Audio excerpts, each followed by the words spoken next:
Mass లీడర్గా యువత following సంపాదించి తెలంగాణ రాజకీయాల్లో కీలక పాత్ర పోషించి నేడు తెలంగాణలో కాంగ్రెస్ పార్టీని అధికారంలోకి తీసుకొచ్చిన బలమైన నాయకుడు.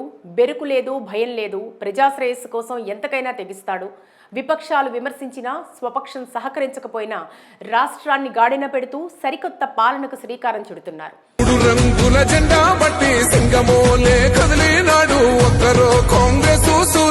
తెలంగాణ రాష్ట్ర యంగ్ అండ్ డైనమిక్ ముఖ్యమంత్రి రేవంత్ రెడ్డి తనదైన మార్క్ పాలనతో దేశవ్యాప్తంగా చర్చనీయాంశమయ్యారు.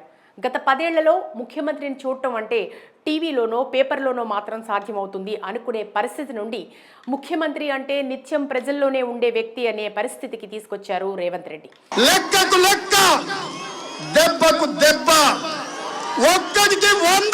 అంతేకాదు కేసీఆర్ లాంటి కాకలు తీరిన రాజకీయ నాయకులు కూడా ధైర్యం చేయలేని సాహసోపేత నిర్ణయాలు తీసుకుని దశాబ్ద కాలాలుగా పేరుకుపోయిన అనేక చెరువుల అక్రమాలను అరికడుతూ భావితరాలకు మార్గదర్శిగా మారుతున్నాడు.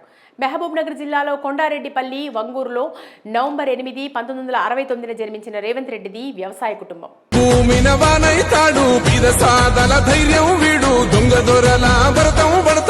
తండ్రి పేరు దివంగత అనుముల నరసింహారెడ్డి, తల్లి అనుముల రామచంద్రమ్మ. రేవంత్ రెడ్డి చిన్ననాటి నుంచే రాజకీయాల పట్ల ఆసక్తి కనబరిచేవారు. గ్రాడ్యుయేషన్ చదువుతున్న సమయంలో ఆయన అఖిల భారత విద్యార్థి పరిషత్ నాయకుడిగా ఉన్నారు. ఉస్మానియా విశ్వవిద్యాలయం ఏవీ కాలేజ్ నుంచి డిగ్రీ పూర్తి చేసిన తర్వాత ప్రముఖ కాంగ్రెస్ నాయకుడు జైపాల్ రెడ్డి మేనకోడలు గీత గారిని వివాహమాడారు.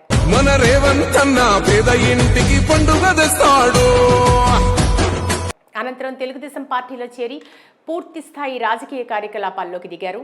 2008లో జరిగిన స్థానిక సంస్థల ఎమ్మెల్సీ ఎన్నికల్లో స్వతంత్ర అభ్యర్థిగా పోటీ చేసి గెలిచారు.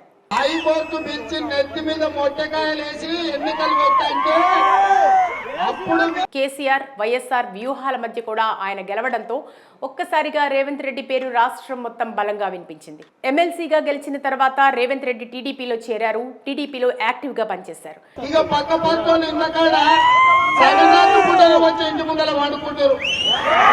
ఈ క్రమంలో చంద్రబాబు రేవంత్ రెడ్డికి 2009లో అసెంబ్లీ ఎన్నికల్లో కొడంగల్ టికెట్ ఇచ్చారు. అయితే అప్పుడు టీడీపీ అధికారంలోకి రాకపోయినా ఎమ్మెల్యేగా రేవంత్ రెడ్డి గెలిచారు. దాంతో ప్రతిపక్ష నేతగా ఉంటూ టీడీపీ తరపున గట్టిగా మాట్లాడేవారు. అంటే ఈ రోజు రాష్ట్రంలో ప్రజల సంక్షేమం కోసం పనిచేసే ప్రభుత్వాలు లేవు. ఈ రాష్ట్రాన్ని అభివృద్ధి టీడీపీ 2 కళ్ల సిద్ధాంతంతో ఎటూ తేల్చుకోలేకున్నా రేవంత్ రెడ్డి మాత్రం తెలంగాణ ఉద్యమంలో యాక్టివ్గా పాల్గొన్నారు, కీలక పాత్ర పోషించారు. ఇక తెలంగాణ ఏర్పాటు తర్వాత 2014 కొడంగల్ నుంచి మరోమారు కాంగ్రెస్ పార్టీ అభ్యర్థి గురునాథ్ రెడ్డిపై గెలిచి రాష్ట్ర శాసనసభకు ఎన్నికయ్యారు.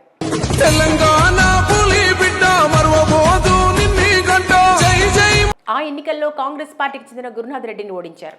తెలంగాణ రాజకీయ పరిస్థితుల కారణంగా రేవంత్ రెడ్డి 2017 అక్టోబర్లో టీడీపీకి రాజీనామా చేసి కాంగ్రెస్ పార్టీలో చేరారు. అనంతరం 2018లో టీపీసీసీ వర్కింగ్ ప్రెసిడెంట్ గా నియమితులయ్యారు. అరాచకాలు, రాచరికపు పోకడలు, అవినీతి, అక్రమాలు, దోపిడీ. ఆ తర్వాత 2018 డిసెంబర్లో జరిగిన అసెంబ్లీ ఎన్నికల్లో కొడంగల్ నుంచి పోటీ చేసి ఓటమి పాలయ్యారు. 2019 మేలో జరిగిన లోక్సభ ఎన్నికల్లో కాంగ్రెస్ తరపున మల్కాజ్గిరి పార్లమెంట్ నియోజకవర్గం నుంచి పోటీ చేసి ఎంపీగా గెలిచారు. ఆ తర్వాత రేవంత్ రెడ్డిని తెలంగాణ పీసీసీ అధ్యక్షుడిగా 26 జూన్ 2021లో జాతీయ కాంగ్రెస్ పార్టీ నియమించింది.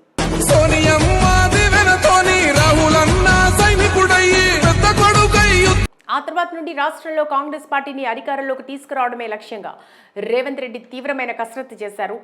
సొంత పార్టీ నుండి అనేక ఇబ్బందులు ఎదురైనా అందరినీ కలుపుకుంటూ పోతూ ప్రజల మన్ననలు పొందారు.